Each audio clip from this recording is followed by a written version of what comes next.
up and he showed me his hands, and he was an African-American gentleman, but his hands were just completely black with dirt. He says, "I have handled dirt."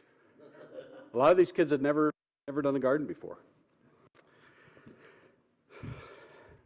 Book of Revelation.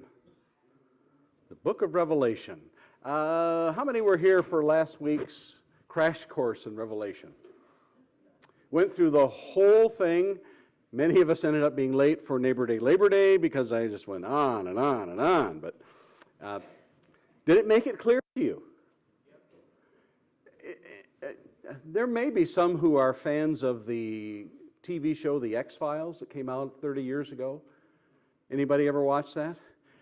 They did The X-Files, one of my favorite programs, not because I'm a conspiracy theorist, but one of the things that they did to ruin the show is they made a movie and showed you how everything all turned out. And after that, their viewership went down.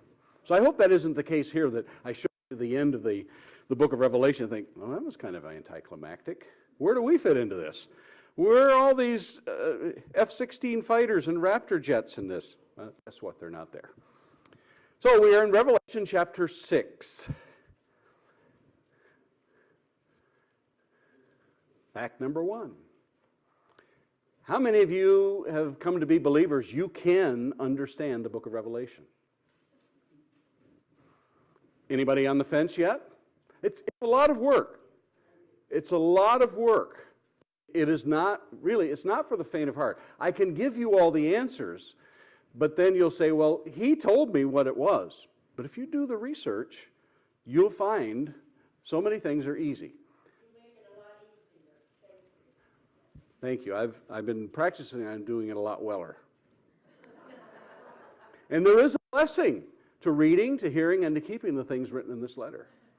It's a blessing. Verse 3 of chapter 1. There's a blessing in this if you read it, if you listen to it. And remember, the part about hearing is, there's a part of it, yes, auditory. Remember, a lot of people were illiterate in the first century, so they had to have these things written to them, or read to them. But, and in keeping the things written in this letter, and especially when we're in chapters 2 and 3, to where the 7 churches, they were told, you need to repent of these things. And they thought, no, we don't. Yes, you do. So you keep these things that are written. The first 2 facts were true nearly 2,000 years ago. Why is that important? Why would it be important to know that they could understand that 2,000 years ago when it was written? Because if we make it, as many premillennialists, 1,000-year reigners say, well, this is all for today, not for then, where's the blessing? Why would you write to people who can't understand this? They would be able to understand this. The revelation of Jesus Christ, which God gave him to show his servants the things which must shortly take place, and he sent and signified it by his angel to his servant John. As Johnny Carson used to say on his show, everything you need to know about the book of Revelation starts in verse 1. Remember when he used to say that? And Ed McMahon would say, everything? And Johnny would say, everything you need to know. And it needs to be filtered through this of things which must shortly take place. Verse 3, for the time is near. Nobody really misunderstands that, do you? It is so simple. Things that are going to take place shortly. The 7 churches that we have here, there's Patmos. As you look on the map, that's where John was there for the testimony. Chapter 4 is a view of the majesty of heaven. In John chapter 14, Jesus begins by saying, believe in God.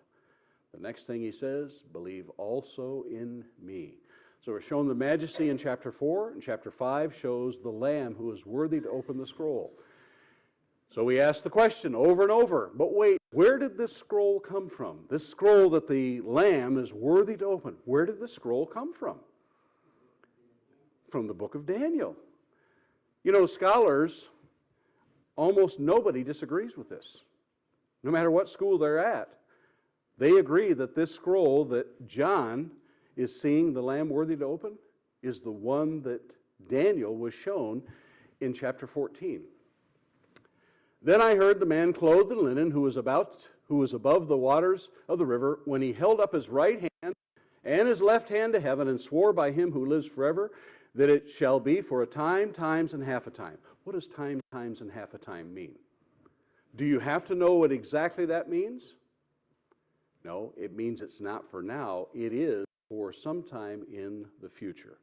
And that becomes very relevant when we see the next slide, but I'm not going to show you that yet. Time, times, and half a time, and when the power of the holy people has been completely shattered, that's talking about the Jews, the power of the holy people, all these things shall be finished.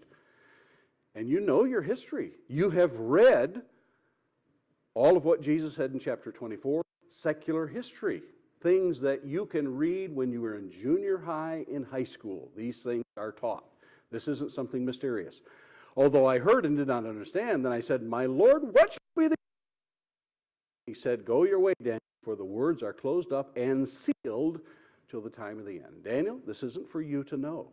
This is for a time, times, and half a time. This is into the future. Okay? Held up his right hand and his left hand to heaven, and swore by him who lives forever. We jump ahead to Revelation chapter 10, verse 5. The angel whom I saw standing on the sea and on the land raised up his hand to heaven and swore by him who lives forever and ever. Sound familiar? Same angel. What does he say? That there should be delay no longer. That thing that was told Daniel, it's for the future. This angel says it's now. No more delay. Now. Does anybody understand what now means? No more delay. When your parents told you, no more, do it now. Did they mean later? No, they didn't. Okay. Okay, good. We got that. All right. So we can see the relationships that happen in the book of Daniel and in the book of Revelation. The 70 weeks of Daniel, we've looked at that, and this is from Stephen Rudd. He's a little bit more accurate than I like to be in this, but he talks about this, that 70 weeks in Daniel chapter 9, it all relates. And we go back to Daniel chapter 2, which is really one of the main points that Daniel is given to show the future. It says, in the days of these kings, what kings? That fourth kingdom. No historian denies that those four kingdoms are the Babylonian, the Medo-Persians, the Greeks, and the Romans. No one disputes that what Daniel, and that's why they say, well, Daniel could not have known that. This must have been written in the first century, because Daniel could not have known that. Well, he knew it because he was moved by the Holy Spirit.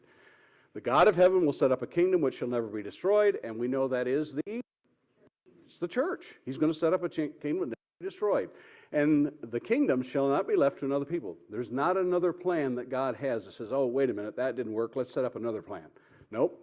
Kingdom shall not be left to another. It shall break in pieces and consume all these kingdoms, and it shall stand forever. When he says all these kingdoms, which of those four kingdoms were they not going to destroy?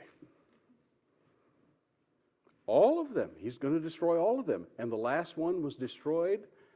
How was the Roman Empire destroyed? Came from within, and it says by the breath of his mouth, by the sword that comes out of his mouth, he shall defeat that enemy. What's the sword of his mouth? It's the word. How was Rome, the Roman Empire, converted? How was it that they stopped persecuting Christians? Secular history tells us. Constantine was converted. It really was Constantine's wife. Constantine was converted over to Christianity by the word of his mouth. Not by war. We're never called to use the sword, are we? The physical sword. It's the word of God that did it. Things to be fulfilled in Daniel. Then the kingdom and dominion and the greatness of the kingdom under the whole heaven shall be given to the people, the saints of the Most High. Talking about that's the kingdom. His kingdom is an everlasting kingdom, and all dominions shall serve and obey him. This is the end of the account.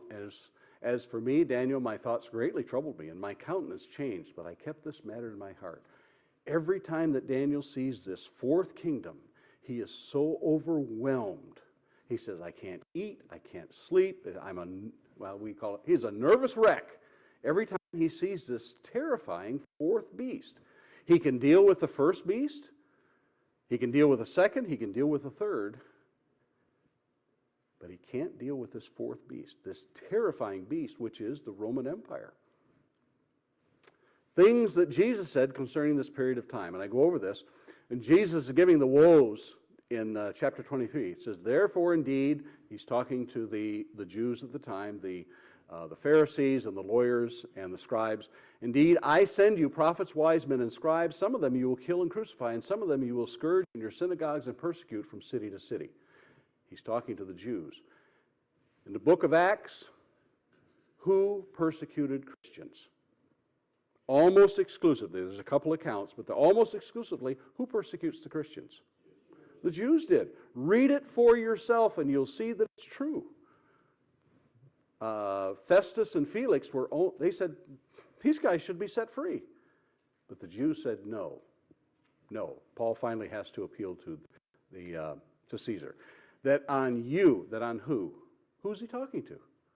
He's talking to the Jews, the scribes, that on you may come all the righteous blood shed on earth, from the blood of righteous Abel to the blood of Zechariah, son of Berechiah, whom you murdered between the temple and the altar. Assuredly I say to you, all these things will come upon this generation. Is he talking 2,000 years in the future? No. What generation? That generation. It's going to come on you, the wrath of God, the day of the Lord. And remember, the day of the Lord is not necessarily talking about the end of time. The day of the Lord happened to Babylon. It happened to Assyria. It happened to Edom. It happened to whoever they were talking about. The day of the Lord is when God's wrath comes down upon them. And it's always called the day of the Lord. He says it's going to come upon this generation. This generation. Okay. Revelation chapter 6 and verse 1. We got just a couple of things to do here. When I saw the Lamb open one of the seals, and I heard one of the four living creatures saying, with a loud voice like thunder, come and see. Okay, we have the four living creatures that are here. What we see in the first four seals is he's opening these seals and he's showing them the future.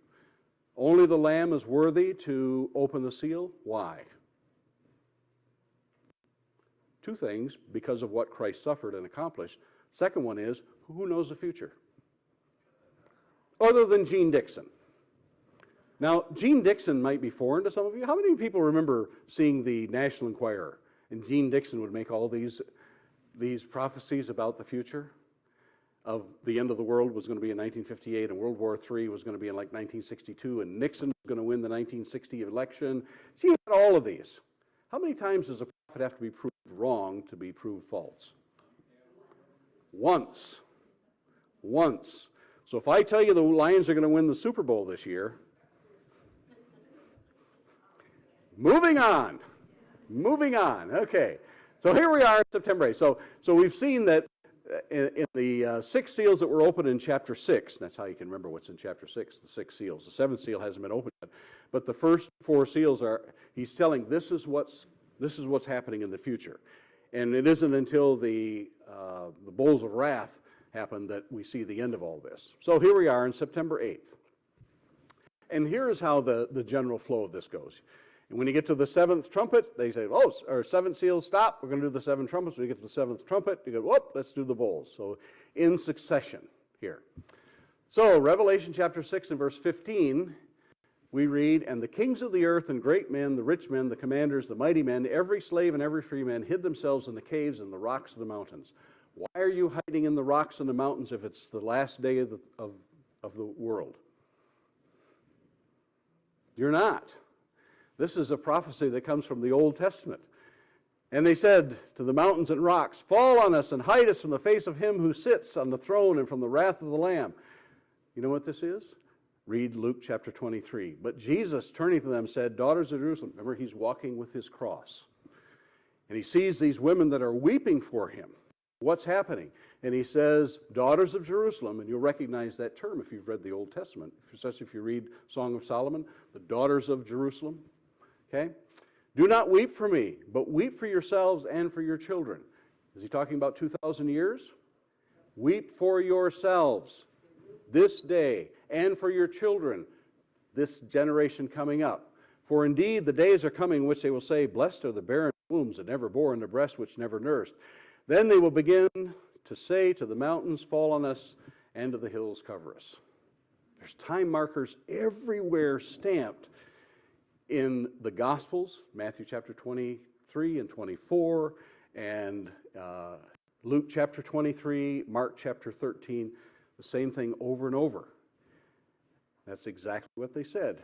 Revelation 6:16, fall on us and hide us. They say to the mountains, fall on us, and the hills to cover us. Why? It's a destruction, and they don't want to be a part of it. Fall on us. For the great day of his wrath has come. Not the end of the world. It's the end of Jerusalem. The great day of his wrath. And the last day of history is not, it will be the great day of his wrath, but God's wrath, his great days, came several times in the Old Testament.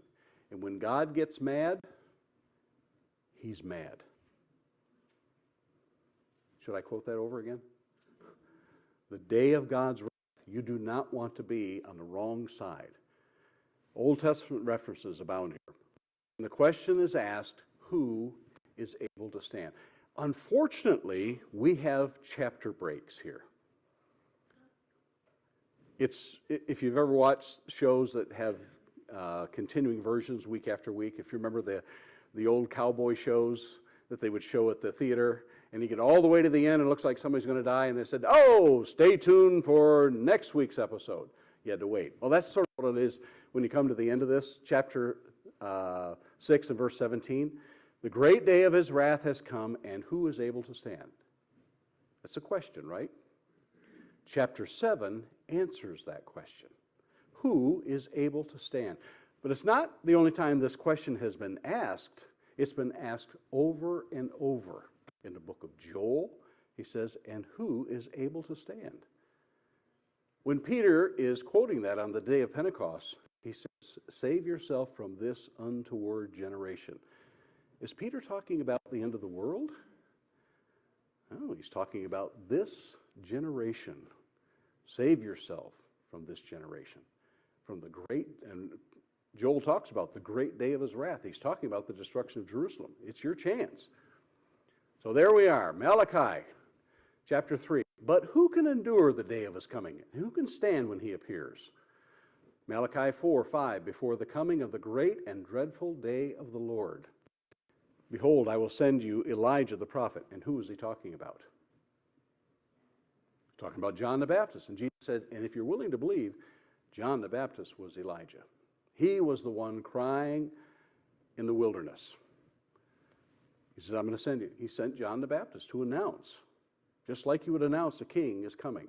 In the old days, when the king was going to come, they would send someone, like the town crier or somebody who was going to announce before the coming of the great and dreadful day of the Lord.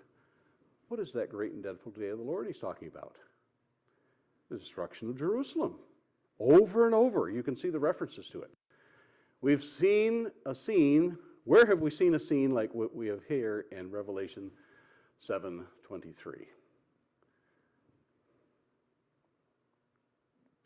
Ezekiel chapter 9. Now the glory of the God of Israel had gone up from the cherub, where it had been, to the threshold of the temple. And he called to the man clothed with linen, who had the writer's inkhorn at his side. And the Lord said to him, go through the midst of the city, through the midst of Jerusalem, and put a mark on the foreheads of the men who sigh and cry over all the abominations that are done within. And what is the scene that is about to happen that Ezekiel is talking about? Why are they putting the marks on the foreheads of these people? What's going to be destroyed? Ezekiel is over by the river Chebar over in Babylon. He was one of those people that was sent, one of the early exiles, along with Daniel, Shadrach, Meshach, and Abednego. You're talking about the destruction of Jerusalem. Put a mark on the foreheads of the people in Jerusalem. Who are they? People who sigh and cry over all the abominations that are done within. Jerusalem is going to be destroyed in 586 BC. But he says, go through the midst of the city, through the midst of Jerusalem, and put a mark on the foreheads. Oh, does that sound familiar? Yeah. After these things, I saw 4 angels standing at the 4 corners of the earth, holding the 4 winds of the earth, and that the wind should not blow on the earth or the sea or any tree. The earth is flat if there's 4 corners. Don't fall for it. Okay. Then I saw another angel ascending from the east, having the seal of the living God, and he cried with a loud voice to the 4 angels to whom it was granted to harm the earth, do not harm the earth or the sea or the trees till we have sealed the servants of our God on their foreheads. 80% of the book of Revelation, you can find references back in the Old Testament. So you can say, I'm hearing this if I'm in Ephesus, if I'm in Smyrna, if I'm in Pergamum, and I have been a Jew who's been converted over to Christianity. I say, hey, that's what happened in the book of Ezekiel chapter 9 when Jerusalem was destroyed before. They put a mark on their foreheads. And the Gentiles are saying, never heard of it. Why would the Gentiles have not known this? They wouldn't know the Old Testament unless they'd heard references. But even today, we look at this, and how many of you were surprised when I showed you this verse from Ezekiel chapter 9? Never heard of that before. Well, sometimes we call ourselves the New Testament church, and we spend an awful lot of time in the New Testament. When it comes to the book of Revelation, you've got to know your Old Testament because it's all unearthed there before us. Do not harm the earth or the sea. I don't want you to do any of these things. Remember when the first 4 seals were opened up? Those are the things that are about to happen. But I don't want you to do any of this until we have marked. What did that mark look like on their foreheads? Why, it's a tattooed fish, right? Isn't that the sign of the early Christians? No, it was a cross. What was it? No, 666 is the mark of the beast. Was there a physical mark? No. This is a book of symbols. God is saying, I know who are my people. And so when these people are reading this, they're thinking, remember, you're under intense and unbelievable persecution, or you're about to. And what do you need to know? They have these placards that they've found in Ephesus that says, God's got this, right?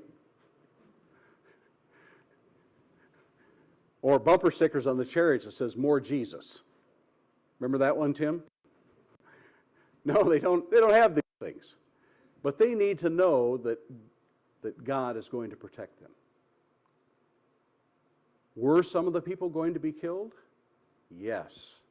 But they were not going to fall under the judgment of God. Because if you go to Ezekiel chapter 21, you'll read, I'm going to destroy the righteous along with the wicked. It's going to happen. I don't want to say it's collateral damage, but when these places are destroyed, people are killed.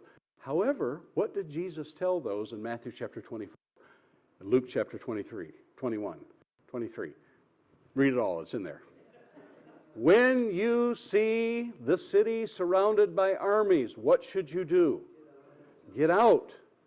A good companion reading is the book of Josephus. And Josephus says that there was a time when the commander of the armies had to be called and go down to Egypt. And during that time, he says there was a mass exodus from Jerusalem. How did they know to escape?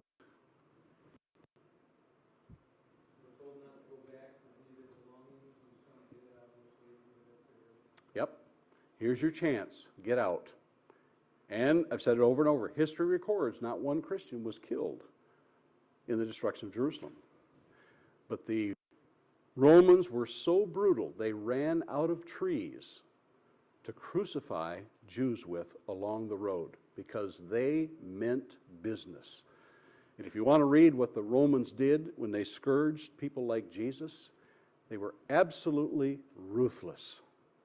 They would take people within an inch of their lives because they were practical. If you're going to crucify one, somebody has to stand there and watch over them. But if you get them that close to death, they get to go home for the night, don't they?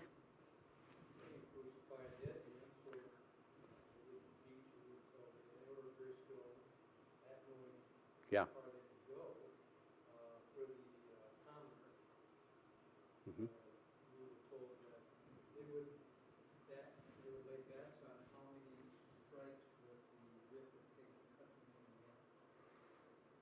Yeah, they were ruthless. They did not have the ACLU, or is it UCLA? They didn't have anybody to protect them. It was Roman law. If you were a convicted criminal. Now, if you were not convicted, look at the life of Paul when Paul says, is it legal? You know, he posts this little question for them. Is it legal to beat someone who's uncondemned? Everything stopped then. They had the law of they had the weight of the Roman law with them. Okay? Don't harm the earth, the sea, or the trees till we have sealed the servants of God on their foreheads. They're under my protection. Now, they're not going to get a physical seal, but these people know now that God will protect them. And I heard the number of those who were sealed. 144,000 of all the tribes of the children of Israel were sealed. Who are the 144,000? Now, some of the more learned men than me and women have told us exactly who the 144,000. And what have you heard? Who are the 144,000? Yes. Until they got more than 144,000 members, then they had to change their depiction of it. They did. Yes, lucky for them. Lucky for them. All the faithful, 144,000. And how would you come to 144,000? Well, we'll come to this. The tribe of Judah were 12,000 that were sealed, and the tribe of Reuben, 12,000 were sealed, and the tribe of Gad, 12,000 were sealed. Why do you think Judah and Reuben were first? Just a guess. Just a guess. You won't be downgraded on the final exam for this. Why do you think Judah was listed first? Jesus came. That's a pretty good guess. I wouldn't argue with that. And why Reuben? Reuben was the firstborn. He was the firstborn. Now Gad, as we go on down through here, of Gad, verse 6, the tribe of Asher, 12,000 were sealed. The tribe of Naphtali, 12,000 were sealed. The tribe of Manasseh, 12,000 were sealed. The tribe of Simeon, 12,000 were sealed. The tribe of Levi, 12,000 were sealed. The tribe of Issachar, 12,000 were sealed. Of the tribe of Zebulun, 12,000 were sealed. The tribe of Joseph, 12,000 were sealed. Of the tribe of Benjamin, 12,000 were sealed. Benjamin's last because he's the youngest. That's a good guess. Okay. Tell me everything you know about that list. Dan is missing. Who's there that really shouldn't be there? It's a technicality. Reuben got punished. If you read in Genesis chapter 49, Reuben, he and his brother slew someone. But Joseph, why not Joseph? Because in Genesis, Joseph, who got blessed instead of Joseph? He had two sons, Ephraim and Manasseh. Manasseh's up there, but Ephraim isn't. So Dan and Ephraim are not there. Why is that significant? You'd have to know the history of the Old Testament. Why are Dan and Ephraim not there?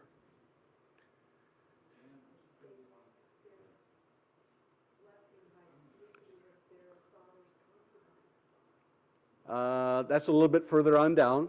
Dan made 2 golden calves and led the northern kingdom into idolatry. He put one in Dan and he put one down in Ephraim. And down in Ephraim, it's where they made one of the temples for it. And they led the way. And Jeroboam,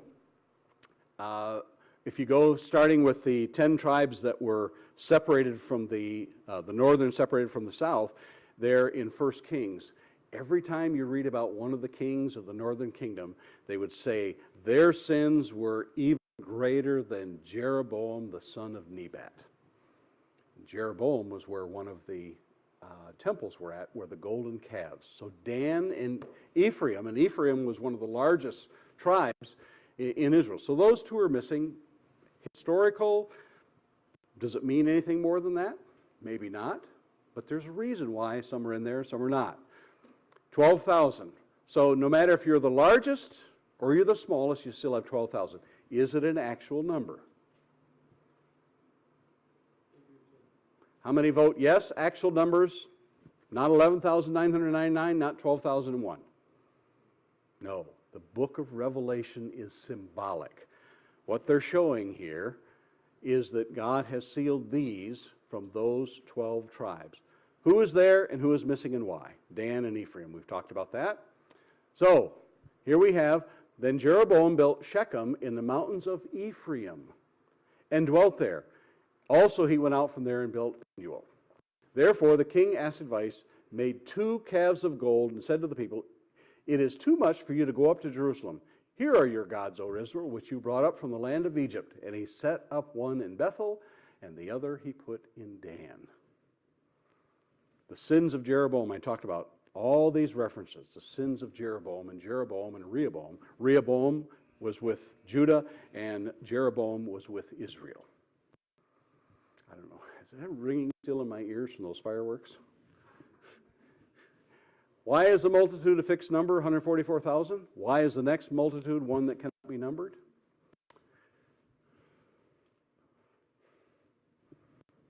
People have debated this over the years. My personal opinion is that the 144,000 from the tribes of Israel is because at the destruction of Jerusalem, the Jews end. From that time on, there are no others, there are no more Jews. The multitude that comes from tribes and nations and peoples and tongues represents the Gentiles. That's my personal opinion. You won't be failed if you take a different stance. After these things, I look and behold a great multitude, which no one could number, of all nations, tribes, peoples, and tongues, standing before the throne and before the Lamb, clothed in white robes with palm branches in their hands. What does that sound like? Okay. You know your Old Testament. You've read the feasts of the Jews. You've also read when Jesus rode into Jerusalem on this little colt, and what did they do? They were from the what'd you say, Jack? Okay. This is a scene from what could be the Feast of Tabernacles, which is what they did. They had their clothed in white robes with palm branches in their hands. References not only to the Old Testament, but also to the New Testament. And that's where we're going to have to stop. Salvation belongs to the God who sits on the throne and to the Lamb. You've got to go. We can finish the whole book of Revelation if you want to stay. Nope, you want to go. Read the whole Old Testament for next week.